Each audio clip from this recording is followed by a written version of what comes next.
Shalom Abracha, que le bon Dieu protège dans la santé, la joie, la prospérité, si Dieu veut. Aujourd'hui, je voudrais vous raconter une très belle histoire. Il y avait une fois Rav Shach alav shalom, qui est un grand tzaddik. Une fois, il se réveille le matin, un Shabbat matin, et il était un peu... Il faisait la tête. Ils ont dit, Rabbi, qu'est-ce que tu as? Il leur a dit, j'ai senti Gehinam ce Shabbat-là. Ce Shabbat-là, j'ai senti Gehinam. Alors, ses élèves, ils connaissent le Rav Shach, toujours un homme souriant, un homme heureux. Il parle de Gehinam, ils n'ont pas compris, c'est quoi Gehinam? Il leur a dit, pendant que j'étais en train d'étudier, après le repas de Shabbat, le vendredi soir, la lumière du Shabbat, elle a été mal réglée, elle s'est éteinte. Et j'étais en pleine étude. Et j'ai vu la souffrance que je ne pouvais pas continuer mon étude. J'ai senti Gehinam.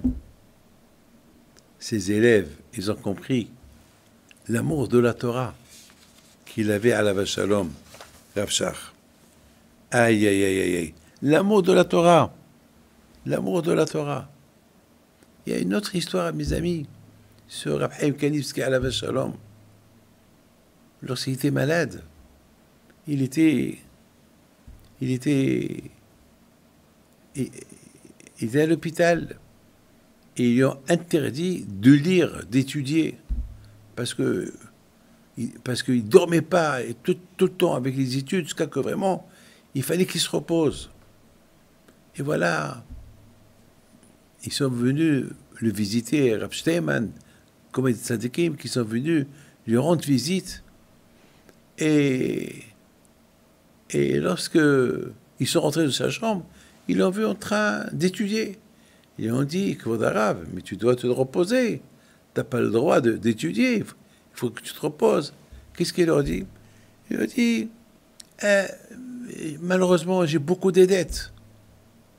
Alors, Rav Steinman, il regarde le fils de Rav Chaim Kanivsky. Quoi, ton papa, il a des dettes? Mais comment? Vous l'avez laissé avec les dettes? Et quelle dette il a? On peut l'aider. Alors, les enfants, ils ont dit, Rav Steinman, on n'est pas au courant que papa a des dettes. Alors, tout le monde qui regarde Rav Chaim Kanivsky, quelle dette tu as? Il a dit, quelle dette j'ai? Eh bien, depuis 2 jours que je suis malade, je n'ai pas étudié. J'ai une dette vis-à-vis de la Torah que je n'ai pas étudiée. Waouh! C'est la folie. L'amour de la Torah. Combien ils aiment la Torah. Alors, je voudrais vous poser une question. Comment on peut aimer la Torah? C'est tout.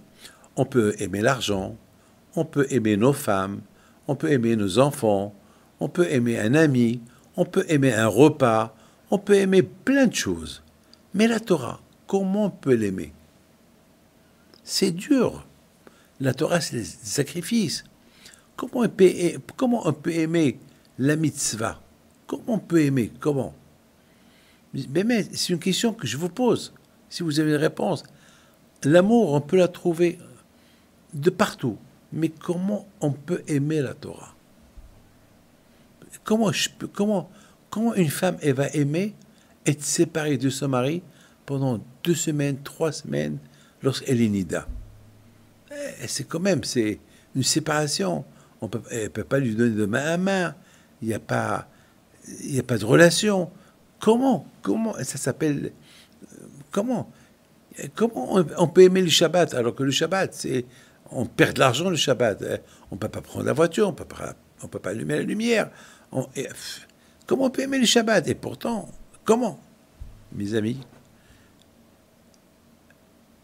qui aime les médicaments? Personne n'aime les médicaments. Personne ne les aime. Mais lorsqu'on a besoin de les prendre, eh bien on les aime. Pourquoi? Parce que sans médicaments, on ne peut pas vivre. Mes amis, moi je prends 8 médicaments par jour. Et je remercie Hachem que je prends ces médicaments. Parce que sans ces médicaments, je mets ma vie en danger. Mes amis, on a en point commun le Yetzirah. C'est le Yetzirah qui veut nous détruire. Et la seule chose qu'on peut se protéger de lui, c'est la Torah. On veut tous Gan Eden. On veut tous le paradis. On veut tous être proches d'Hachem. On croit tout en Hachem. Alors, le seul moyen pour avoir accès à Gan Eden, avoir accès au paradis, avoir accès à être proche d'Hachem, c'est la Torah. Mettez ça dans la tête. C'est le respect des mitzvot. Et c'est comme ça qu'on peut aimer Hachem. Lorsque je vais au cimetière et je vois tous ces morts-là, et je dis où ils sont? Ils sont quelque part. Mais quelque part où? On ne sait pas. On ne sait pas où ils sont. Mais tout ce que je peux vous dire, c'est certain, ceux qui ont respecté la Torah et les mitzvot, ils sont à Gan Eden. Ce monde-là, c'est un monde bidon. On n'est là qu'un laps de temps, c'est tout. Donc, mes amis, pour arriver à aimer la Torah, il faut réfléchir. Qu'est-ce que je vais prendre avec moi? Qui va me protéger après 120 ans? C'est la Torah. Donc, si c'est la Torah, alors je vais tout faire pour la faire.